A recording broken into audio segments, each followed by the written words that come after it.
Əziz şagirdlər, hörmətli valideynlər və dəyərli həmkarlar, müəllimlər. Dekad Olimpiadasının təqdimat mərasimində hər birinizi xoş gördük.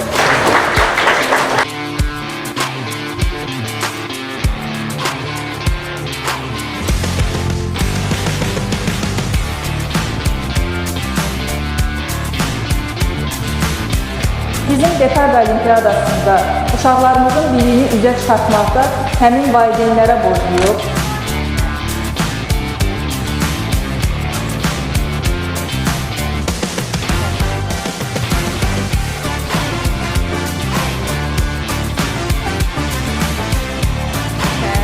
Sevinç müəllimə başda olmaqla komandasına öz təşəkkürümü bildirirəm ki, bütün uşaqların əziyyətini qiymətləndirirlər.